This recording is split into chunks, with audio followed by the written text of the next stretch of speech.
Imagine standing on the edge of the ocean, watching as molten rock bursts forth from beneath the waves. This is how new islands are born. Underwater volcanoes erupt, spewing lava that cools and solidifies layer by layer. Over time, these eruptions build up, creating land where there was none.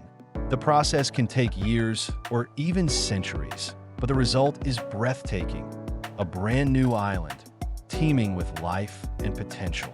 Places like the Hawaiian Islands are perfect examples of this natural phenomenon, showcasing the raw power of our planet.